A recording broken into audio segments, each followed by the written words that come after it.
today with Canadian radio host Marc Patrone out of Mississauga. Yeah, Mississauga. And for those of you out there, welcome. Thank you for having me on the show today, Miles. Yeah, Mississauga is just outside of Toronto, so it's part of the Greater Toronto area. We're basically like a bedroom community. We're a separate city, jurisdictional-wise, but it's just one big part of Toronto. What's going on? So, quick question: what part of Canada are you from originally? Toronto. This is it. I mean, I was born in North York, which is also just basically north of Toronto, and lived there for most of my life. And then I left to go to Eastern Canada, where I worked for Canadian television, CTV, and I was there for years.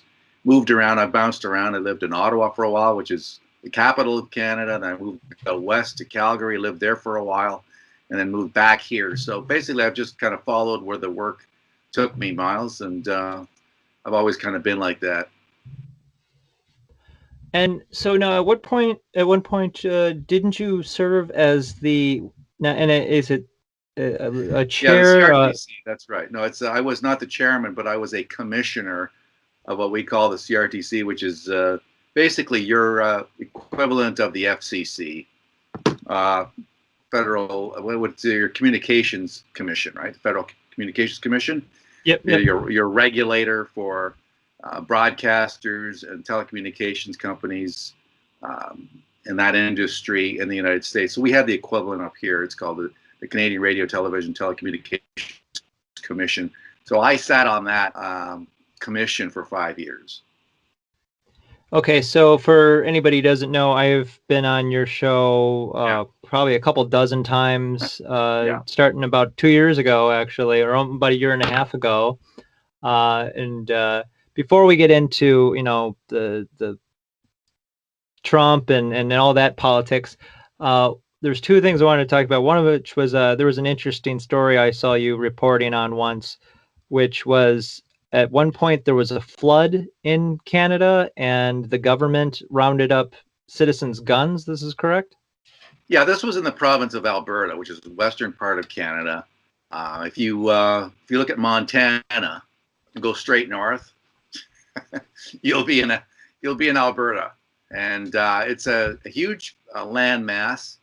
A couple of bigger cities like Edmonton and Calgary, and it's got some smaller cities as well, like Lethbridge and Red Deer and so forth. And so there was an area not too far from Calgary called High River, ironically. So that area flooded, and what happened was people were forced out of their homes to flee to safety, which was the smart thing to do. And then the cops, what we call the RCMP, the Mounties, they're pretty famous, so I'm sure you've heard of them down there. They decided to take it upon themselves to go into people's homes and basically confiscate firearms just because they felt like it or thought that they could. So this is an example where in the midst of a crisis, the government or the cops, all of a sudden they morph into tyrants.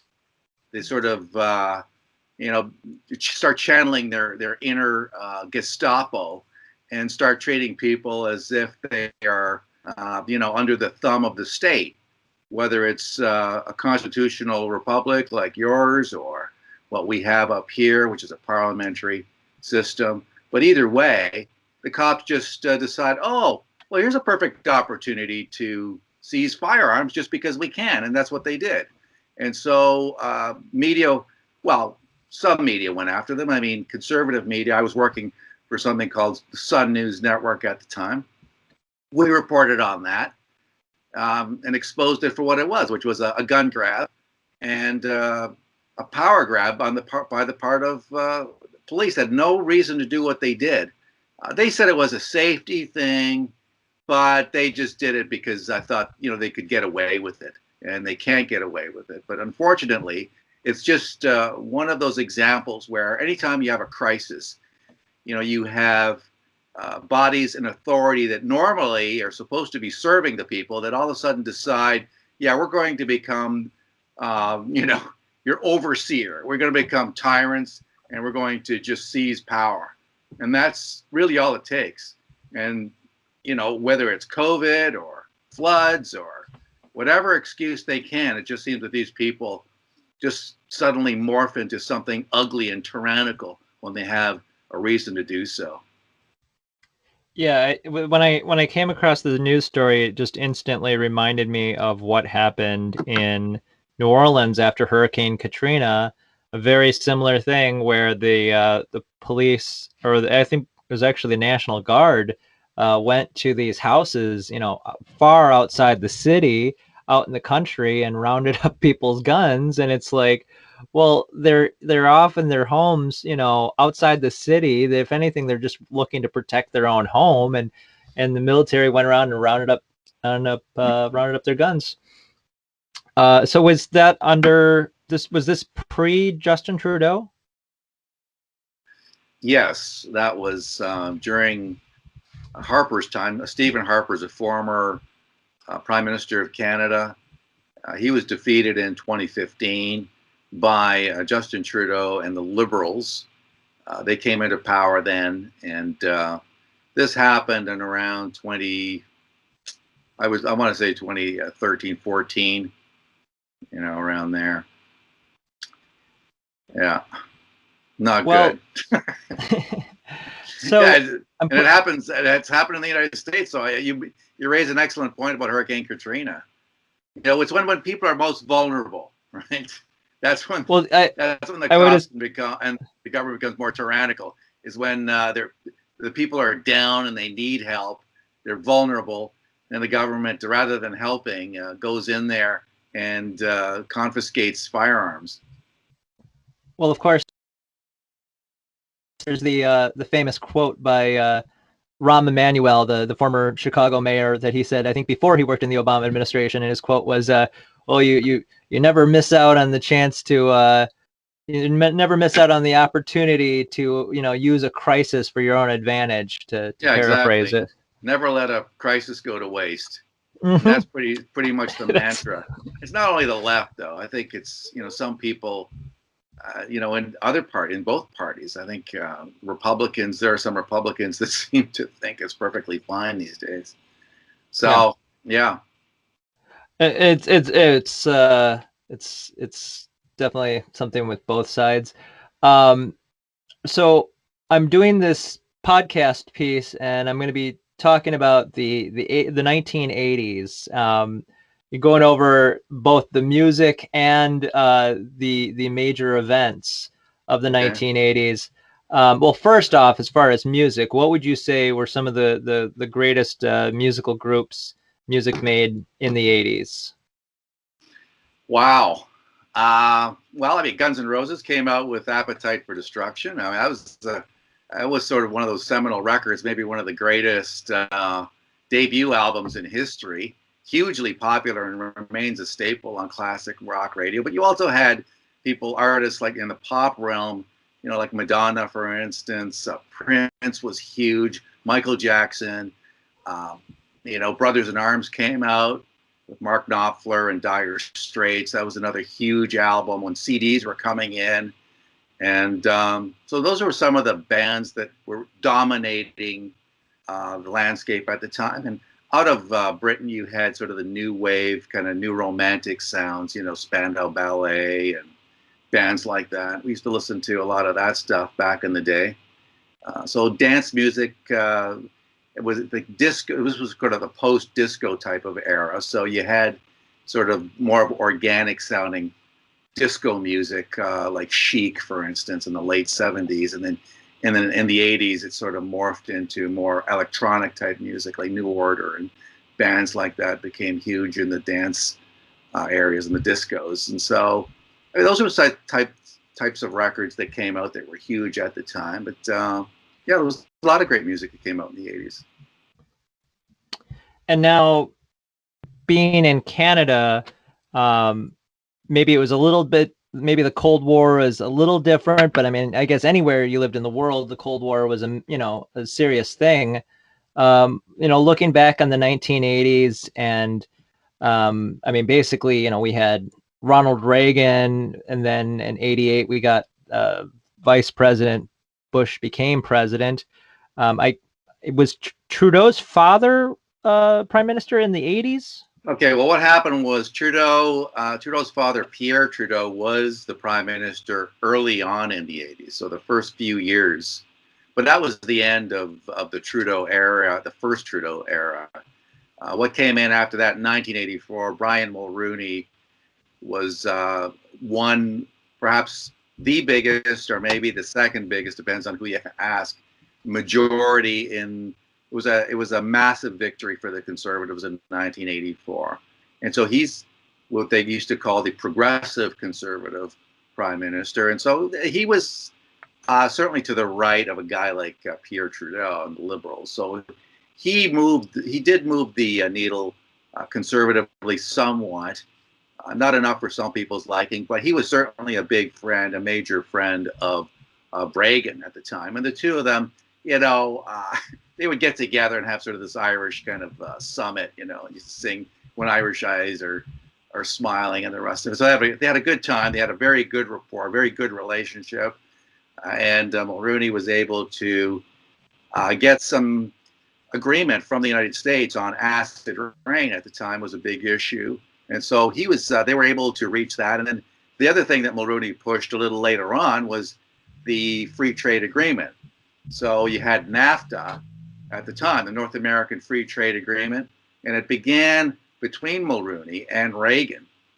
They got together, their staffs got together, administrations, and said, well, how do we make this work? How do we reduce the regulations between our two countries in order to make things better for jobs on both sides, and we don't have to bother with so much red tape, and we can both grow and we can both improve our economies.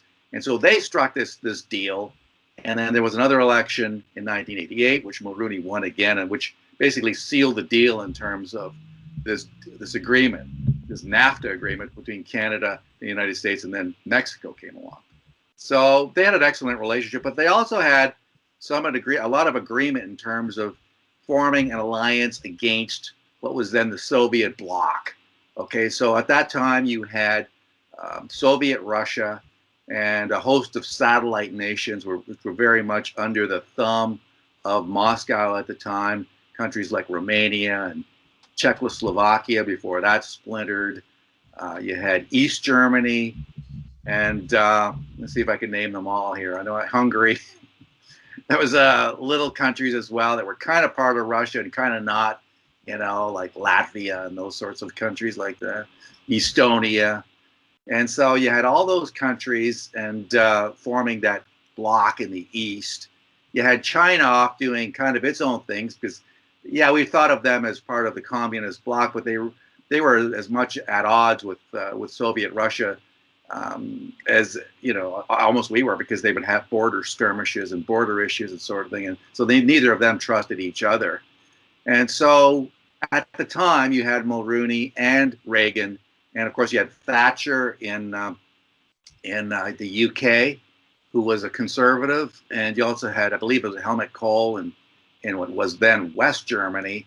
And so between those leaders, you had this solid foundation of opposition to the Soviets. And so Reagan really did some things which led to the end of the Soviet bloc. And it was that opposition, that refusal to appease to the Soviet bloc, and basically outspending the Soviets. But there were other aspects to the fall of the Soviet Union towards the end of that decade. And Reagan was key to helping make that happen. And so that led to the fall of the Soviet bloc and a movement into more of what we have today.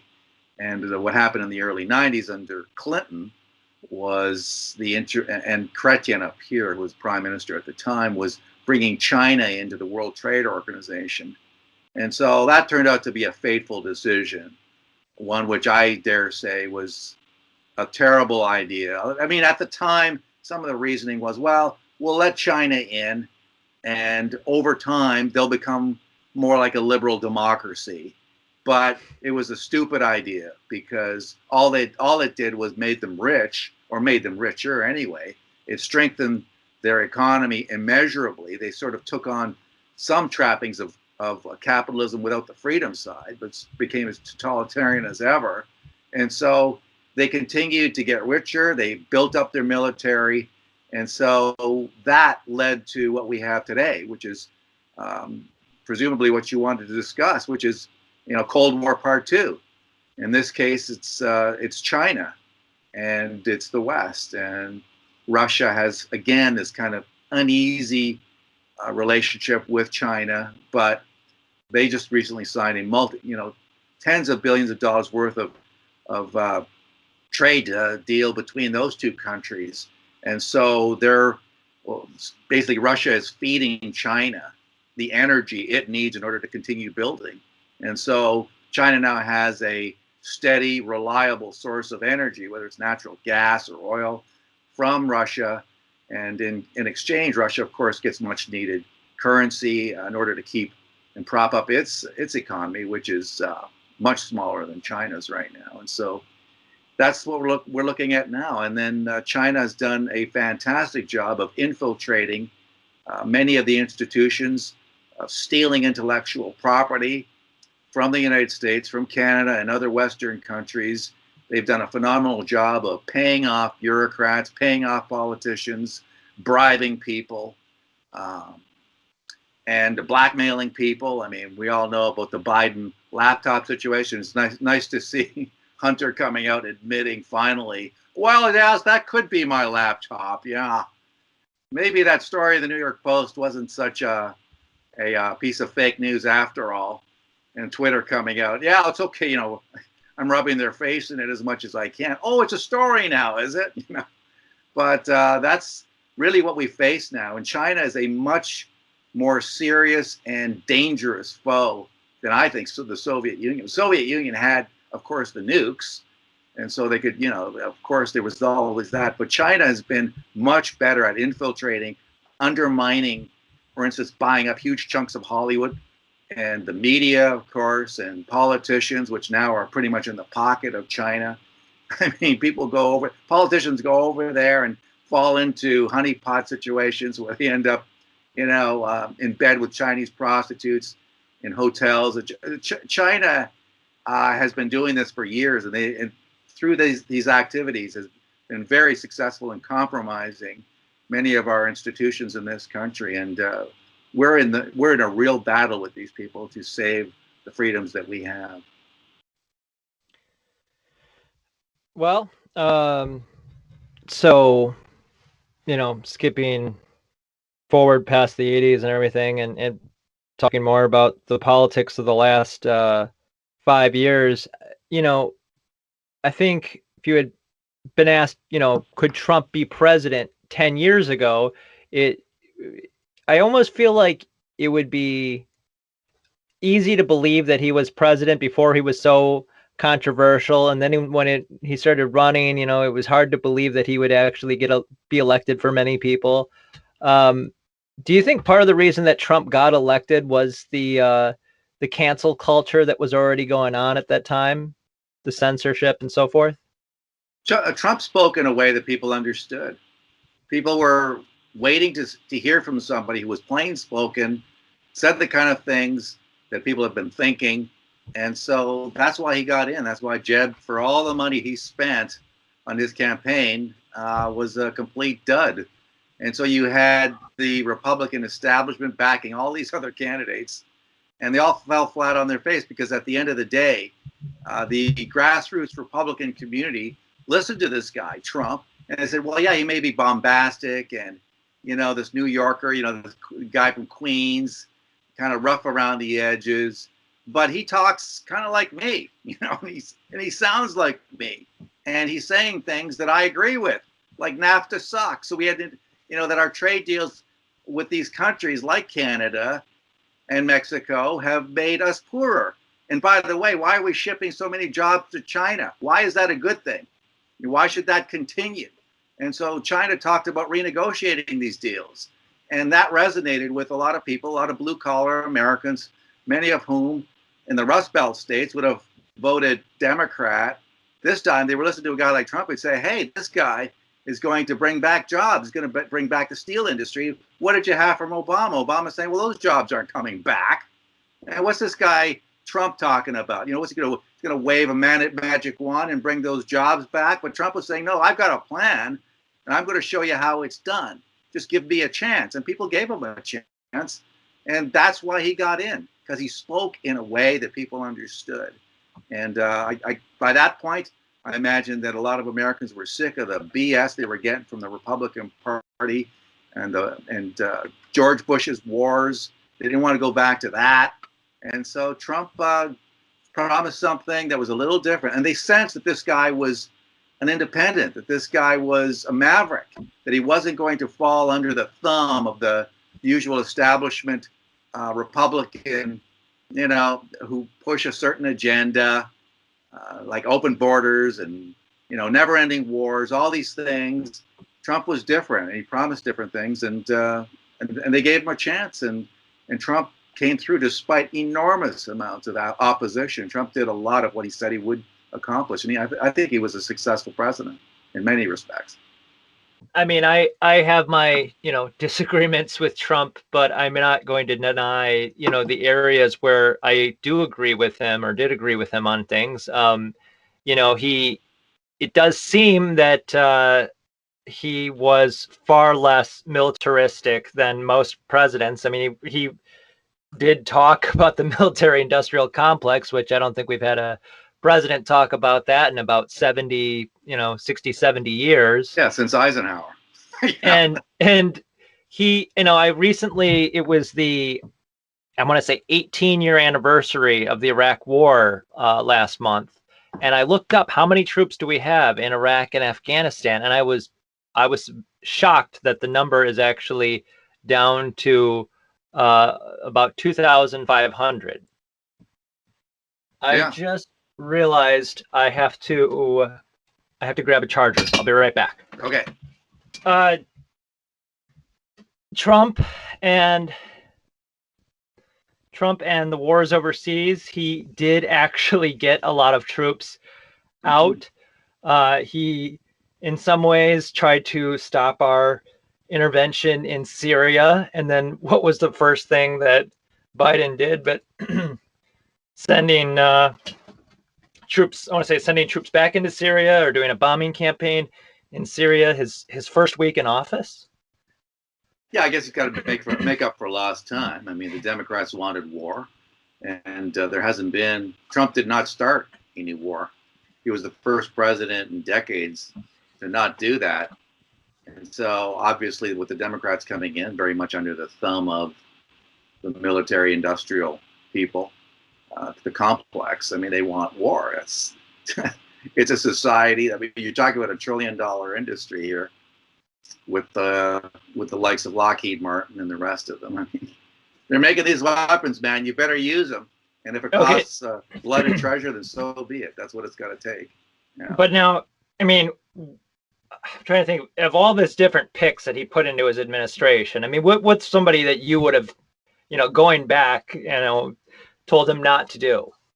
Well, I don't know what Janet Yellen is doing in Treasury. I mean, here was this extremely dovish individual when she was at the Fed. And just the massive money printing, of course. I mean, what we're starting to see an erosion in the U.S. dollar. We've been talking about this stuff for decades. You know, a lot of the gold bugs have been talking about this. People like Harry Dent have been talking about it. I mean, eventually, you can't print forever. I mean, they don't really necessarily print it now. They just kind of press a few keystrokes on a computer and create trillions of dollars out of thin air. I mean, eventually, your currency is going to start to get, you know, degraded.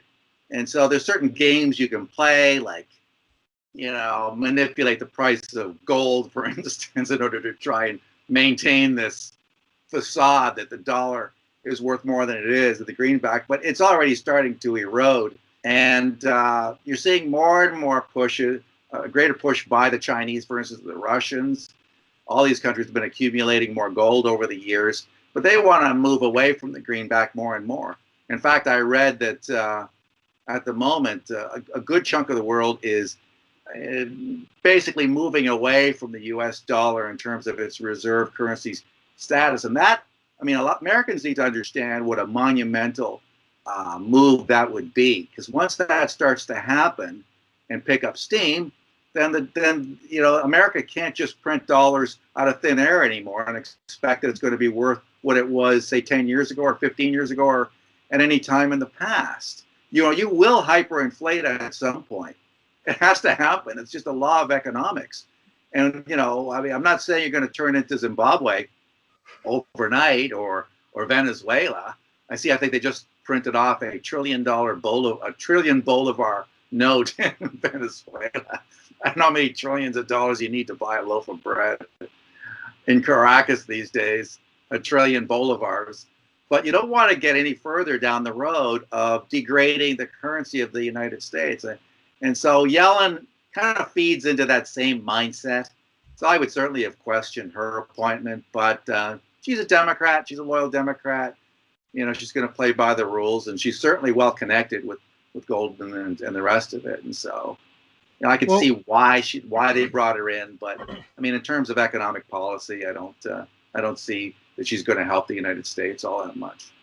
I mean, I haven't, you know, I think with everybody, I think we can always like find one issue we probably disagreed with them on. I mean, what would you say was the best and worst thing you saw about President Trump?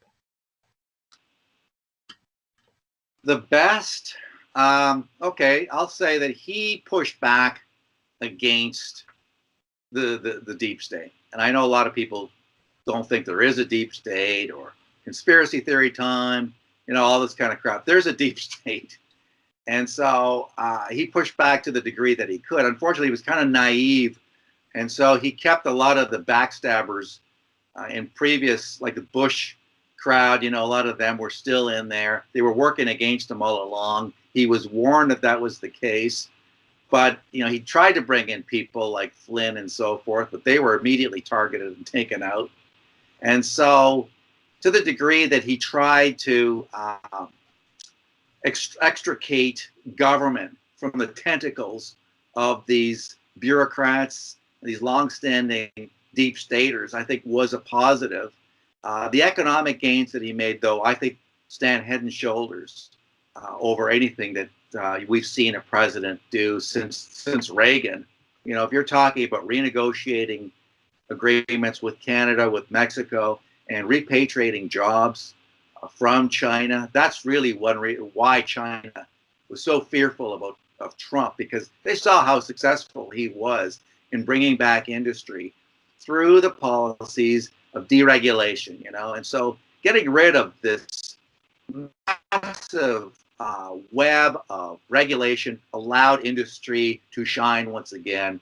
And so he brought back a lot of industry. And what did we see? Jobs. You know, we saw amazing increase in jobs, especially, you know, in amongst communities that had suffered in the past. You know, the African American community. You know, record numbers of job creation amongst blacks in America and Latinos. Those are the people who really were gaining. And I think that the Democrat Party had become so panicked at the prospect of having these communities that they were able to, you know, fearmonger their way into massive majorities election after election. Well, they couldn't do that anymore because Trump was pointing to success and saying, look, you know, these people don't need the state to babysit them. They need jobs.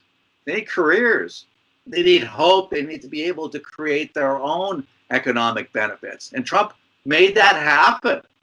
So he did a fantastic job in turning around the economy in the United States. And the wall, I think, was a good idea. Some people think, no, it was terrible. But now we're seeing, you know, the fact that it was unfinished, major tragedy. What have you got in your border right now? You've got a disaster area. You know, you've got kids in cages, right?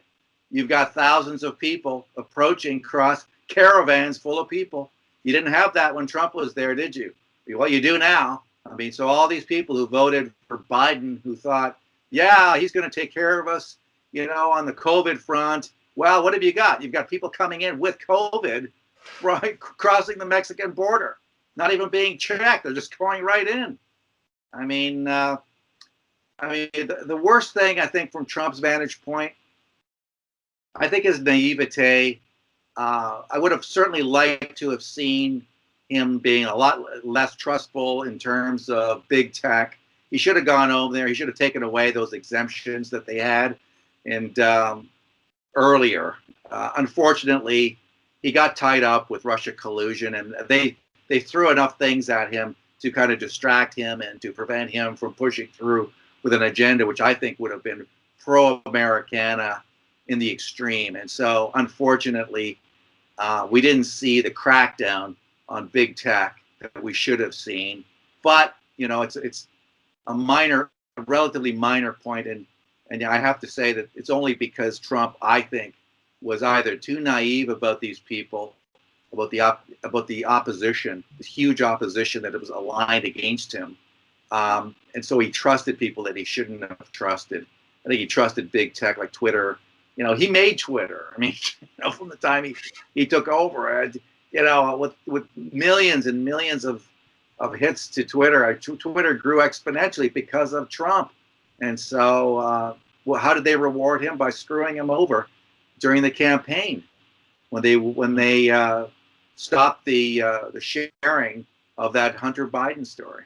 And we saw later on polls saying, "Well, I didn't know about the Hunter Biden laptop story. That might have changed my opinion about how I would have voted." Well, that was big tech very much working hand in hand with the Democrats to squelch negative stories about the Democrats. And so, unfortunately, it would have been great to have cracked down on big tech, Google, Twitter, and Facebook, and these people. That didn't happen. So that would be the downside. So now talking about the Biden administration, and there's so much to talk about it. First off, do you think the Democrats will lose the House and Senate in 2022? Well, not if they can rig it like they did the presidential election. I mean, so this will get you deplatformed. But I mean, look, I gotta say, I mean, there's no way Biden got 81 million votes. I don't believe it. But I mean, you would expect that they would lose the Senate and the House. They almost lost the House last time. I mean, the Democrats or the Republicans flipped. I can't remember. Was it 15 seats? Somewhere between 15 and 20 seats. They held on to all the seats that were kind of toss-ups, flip of the coin type of deal. And a lot of those House wins were due to Trump, support for Trump. And so this is why it's so bizarre that he lost the election. Here he is with the massive coattails that allowed so many House seats to be flipped from blue to red, and yet he loses the presidential bid. That didn't make any sense to me. And so I would fully expect, I mean, if as long as the election is run fairly, then yeah, I would expect that that the House will flip. I would hope that it flips. I mean, I think there's a lot of Democrats that are in trouble. And I see now Biden offering a job to Joe Manchin's wife. I guess you got to try to keep him in line. I suppose that's one way to try and keep Joe from siding with the Republicans on some of these, because it's how they won those 2 seats in Georgia is still beyond me. I mean, it's just flabbergasting. But I guess they did. I mean, so yeah, I would expect so. But these days, and sadly, because it seems that the elections have been through mail-in ballots mainly have been compromised, then they have to get. I'm glad that Georgia passed that bill. I mean, it's in a way it's a dollar short, but at least they did the action that did. And how have people responded to that bill in passing in Georgia? They pulled out the Major League Baseball All-Star game, out of Atlanta. I mean, that's insane. Just because Kemp decided to do something about what was clearly an issue around elections. And so the United States is fracturing more and more between states that want to hold on to their constitutional rights and freedoms, and states that are willing to stay in lockdown and become more and more corrupt. And I think that's sadly where the fractures are happening. So, I mean, I don't exactly take a position on the election fraud question because I just haven't seen enough to really sway my opinion on it. And I looked at the year 2000. I thought there was fraud in 2000. I thought there was fraud in 2004. I've seen state elections here in Wisconsin that were very questionable. I think with one of them, with Scott Walker winning, there was this question about some of the votes being counted out of state. There was also the one where there was a Supreme Court race where one candidate won by 251 votes, and the next day they find a ripped bag of ballots with like 4,000. And so I think that, I think election fraud is always possible. Whether it's enough to flip an election one way or another is another question. But I do think it's amazing, this idea where all the Democrats who, 4 years ago, they go, oh, the election was rigged. The election was rigged by Russia. And it's like, how? Well, oh, there were these memes, you see. And it's like, what? There are memes? Like that's their, they acted like 2016 was rigged. And now 4 years later, they act like it's so impossible and that it's such an offensive idea to say that there could have been any rigging. But yeah, well, look, I mean, why stop the election? Why stop the counting in Pennsylvania and Wisconsin and Michigan and Georgia and Arizona? I mean, why did that happen? I mean, don't you just count the votes until there's no more votes to count and then, declare a winner? No, they didn't do that. They stopped it for whatever reason. And then you had videos of white vans showing up in the middle of the night with presumably with ballots. And we saw the video in Georgia. I forget which county it was, but where you had, after the votes had supposedly stopped counting, all of the scrutineers had left, the media had left, then you had people in there continuing to count, pulling cases full of ballots from underneath the table. Oh, look, and they continue to run the same ballots over and over again. I mean, that was an absolute, and that was on security video. People saw that. And that happened, I suspect it happened in Pennsylvania and in Wisconsin and Michigan. Yeah, you're right in saying that there's always been fraud. That's true. You've always had dead people voting. You've always had these issues, but never to the degree that you had in 2020. It's not, that was beyond the pale. That was unbelievable what happened. And that was, sadly, the United States has been mocked now because, when you look at the campaign that Biden ran, the basement campaign, even today, they have to maintain this fraud that he's this popular guy. So what does YouTube do? They get rid of all these dislikes, literally hundreds of thousands of dislikes. People can't stand Biden because they know he's a fraud. So what happens? He posts a video, few people watch, and those that do say, this sucks. Biden sucks. so YouTube covers for him by deleting all these negative comments and downvotes. And so you're living in this kind of matrix where you've got big tech and the media trying to push this meme, trying to push this narrative that Biden is this popular guy and a legitimate president. Nobody believes it. Nobody does. And it's a tragedy. Because look at him now. There's nothing left of the guy. He doesn't know his own name half the time. Doesn't know where he is. He's introducing members of cabinet, forgets their names, forget what building he's in. The guy he's in rough shape, man. Seriously rough shape. I was watching that press conference he did, and I was kind of amazed. It seemed like half the journalists had written down the same exact question before they got there, and then once one of them had asked it, the rest of them just tried to rephrase the same exact question, because half of it was just the border, the border, the border, the border. And, and there was one guy who asked about the amount of troops in Afghanistan and then whether we were going to be getting out of Afghanistan by the deadline. But it seemed like it was just weird. It was almost as if the media was like jumping to the left of Biden on the border issue and trying to just use their platform as a journalist to push an agenda. They know that Kamala's waiting in the wings, and she's probably to the left of Biden. I mean, they know that he's done, and so they know that it's only a matter of time before she steps in, and she's just an Obama puppet anyway. So And it's sad. What has happened in the United States is really, it's tragic. It really is.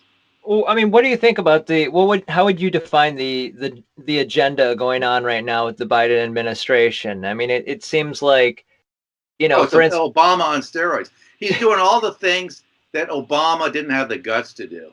The gun grab. So they're going to go after firearms. It's wide open border time. So Obama was criticized by his handlers for not being radical enough. But I think he was afraid. But now with Biden in there, he can kind of lurk in the shadows and say, yeah, go for it, Joe. Yeah, do this, do that. Go after the guns. So that's what's going on now. And it's I think you're just going to see continuing to see the same destructive policies that you had during Obama's time. It was the slowest economic recovery in history in many decades during Obama. Obama should have had a real bounce back, powerful economy after the 2008, but instead it was kind of this lumbering, slow, lurching recovery. It was only Trump who came in there, and then he really got the ball rolling. His recovery was what Obama should have had if he had imposed policies that weren't running against industry and against the ability of a free market system to do well. And so it's or Obama on estrogen. So you're seeing all these weirdo policies, all this focus on climate change. You've got a $1.9 trillion stimulus package, and then you're going to have another $2 trillion going into infrastructure. Yeah, so that's what I mean. That's going to go into brand spanking new bridges, is it? It's going to go into, I'm sure, a lot of policy groups who are going to be paying their lobbyists hundreds of thousands of dollars a year, and they'll probably have college interns raising more money and getting paid less than minimum wage. Yeah, it's theft, is what it is. It's theft from the middle class. Americans are being robbed by these people. So they're being robbed. They're being stripped of their freedoms. They're being stripped of their wealth, being robbed because now taxes are going to go up. And what's Biden saying? Oh, we're going to go after the rich. No, you're gonna kill the middle class, which I suspect is really, it's an attack on ordinary Americans. Americans are going to be punished now for having the temerity to vote for Trump. And so these guys are doing all the things that they would have done, had Hillary won. So now they're trying to make up for lost time, destroying the country in a bunch of different ways. Trillions and trillions in added debt.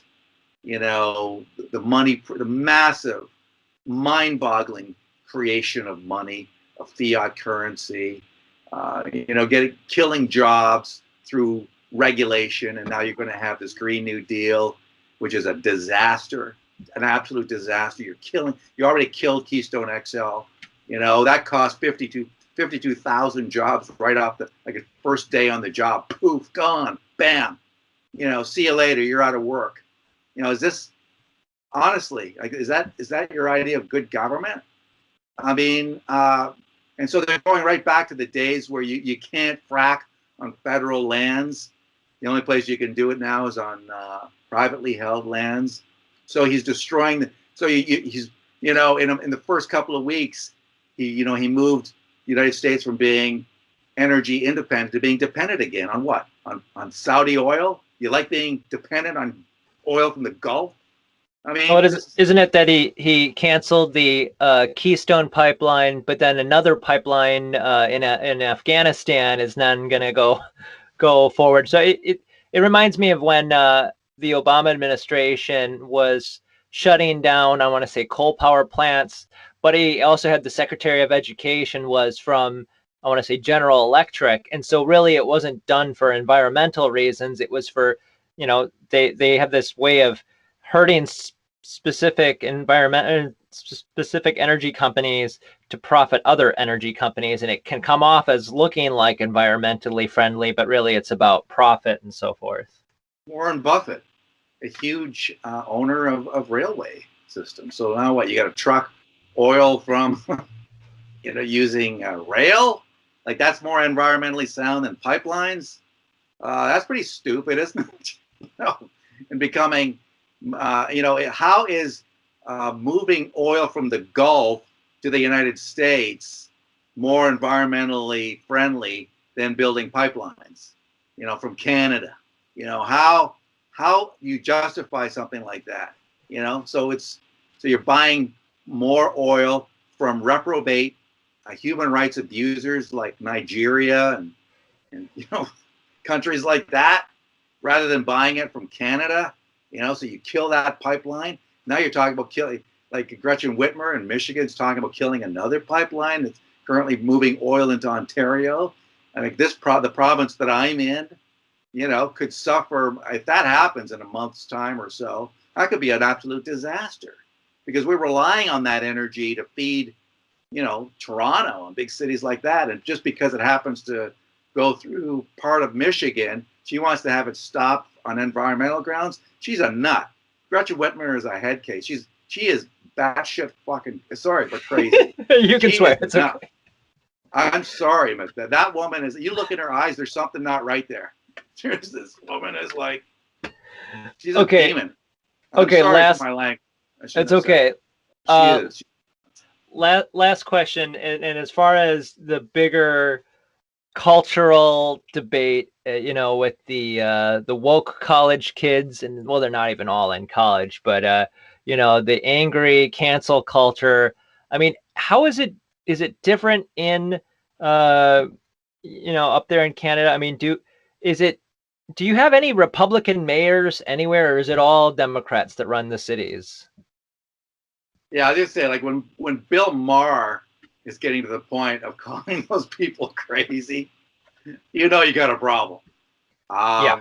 We don't have sorry, go ahead. Oh, no, just, and that was something I was going to bring up. For the record, I absolutely despise Bill Maher. I think he's such a piece of crap. But I listen to him and I agree with him. And it's like, I am so sick of agreeing with this guy because, and he's like one of the only people talking about how this cancel culture is going far beyond insanity. And it's like, I don't want to agree with this guy. I want to be able to disagree with this guy because he believes in horrific things. I mean, the guy once said that, the war in Vietnam was a good thing because it showed how far we were willing to go to stop communism. I mean, he just says this stuff that I totally disagree with. But then he talks about freedom of speech, and he's better on that issue.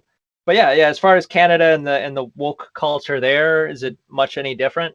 Well, as far as Bill Maher is part of the left wing infrastructure, if you want to call it, that enables this woke thing to happen. Okay, so he can crap all over it, but he's part of the cultural mainstream that encouraged it. You know what I'm saying? I mean, he probably doesn't want to take the blame for it, but if you're a liberal in the United States, for you to then come out and crap on the woke, to me it seems like, well, you guys are the people who threw kerosene on that fire and turned it into an inferno. So why don't you look yourself in the mirror, Bill Maher? Don't just.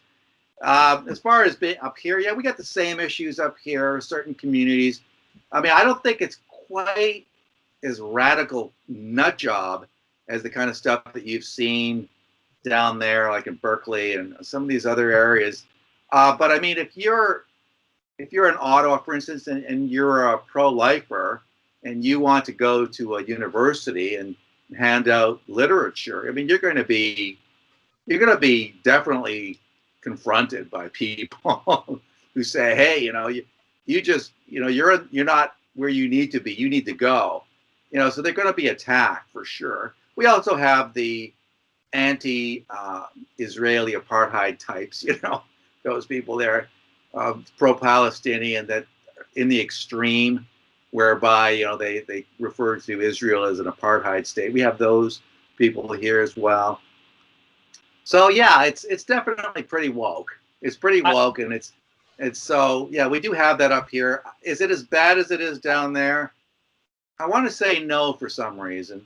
And No, there is, I think we probably take the cake on that one. I know the most recent story I learned about in Madison was that they were having a virtual town hall or city council meeting, and this woman goes up to speak, and they don't even know if this person actually muttered it or not, but it sounded like somebody muttered the C word, and yeah, then they later then said that, oh, it must have been the conservative on the city council, even though there's no proof that it was him.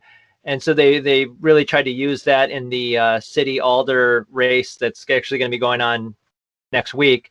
And this, I swear, the city then said, we're going to spend $10,000 to investigate who said the C word. And it's like, you've got homeless people on the street. You've got people who need shelters. You got people who need, drug rehabilitation. You've got businesses that have been rioted and looted and have broken, they've had to replace their windows and probably will have to replace their windows again soon if another riot happens. And rather than any of those serious issues, we're going to spend $10,000 investigating, which if you don't know, you're not going to figure it out. There's no way to investigate who said the C word. But they're going to drop 10 grand on a swear word. yeah, and I'm not surprised. They're all trying to out woke each other. And they look incredibly stupid. But I tell you, I am particularly incensed by what's happened to Hollywood. I mean, if you're on Amazon Prime or Netflix, I mean, have you ever watched like their productions? It's like you gotta have. They've destroyed action movies in which men, white guys, are the heroes. You've got to have a white male who has to be the villain no matter what, and you've got to have, like, look what's that in advertising. I mean, you got to have a mixed race couple, or else it's not right. So you could take that to extreme.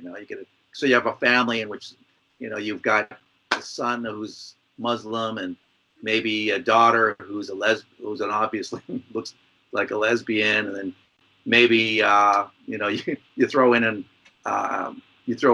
Aboriginal person, like a Cree, or whatever. I mean, you got to mix it up, and so every couple, even Biden made a reference to it. Oh, isn't it great? But I mean, it's a little extreme, don't you? I mean, you've got to reflect society in general. But they've destroyed cinema. American cinema has now been crushed by wokeness and by political correctness, and so no sucks. greater example than the most recent Terminator Dark Fate movie, which spoiler, they killed John Connor off in the first like 30 seconds of the movie, and then it's all about women. It's about Sarah Connor, and now there's this girl, and we did a podcast on it a couple weeks ago. They literally go to the point where the evil robot from the future comes into the movie, and I swear, he takes the form of a Mexican border agent. And and I mean the best part. I mean, this movie was so bad. Eventually, they find Arnold Schwarzenegger, which because the young Arnold robot came back in the '90s and killed John Connor, and now he's living in Texas. He's an old man, and he's married and to a woman who apparently doesn't have sex with, as he explains. And what does he do? He has a job lives in Texas, and he works as, I swear, a drape salesman. I mean, they were like, they took Terminator and they were like, we are going to make this the most woke movie. And plus, this the movie came out 2 years ago, so whatever, 2019, I guess, at the height of some of that stuff. The thing about Canada that I never got. Jordan Peterson, I just don't get what made him so controversial. But it's like he's a professor who has different views. Like that used to be how universities were. There were some professors that were here and there, and he's not even necessarily that conservative. He just has some different viewpoints and some issues, and they made him out to be the devil. And it's like, I'm not necessarily really into his work. I've listened to it. I mean, it's seems like you know, doesn't seem like anything that controversial or crazy, and they made him Yeah. out to be like he was Hitler or something. Well, if you preach self-reliance, then you're going to run counter to the woke crowd, which wants to turn everybody into victims. Unless, of course, you're like me. You're a white dude, in which case, yeah, okay, you're Satan. But no, what he was saying was, before you saw social justice warriors, rather than going out to try and change the world by destroying property, why don't you clean up your own room? And while apparently that's really outrageous, in the minds of some people, because to them it's all about what a victim you are, so this is one group victimizing another, and so the left has to balance the scales. That's where they get to play what they, in their mind, they have this God complex, so they're going to fix it all. And so he's not playing along. So people come up to say, "Oh, what about climate change?" And he say, "Well, yeah, what about climate change? Are you going to give up your car? Or are you going to give up? Like, we live in a pretty cold, the coldest country on the face of the earth. We live in it. You're going to stop heating your home. You could turn, so no more electric heat. No more oil heat. It's like, excuse me. And so nobody wants to give anything up, but they want to talk about. They want to virtue signal about how they're all into climate change and what a threat it is. So up here they say it's a climate emergency.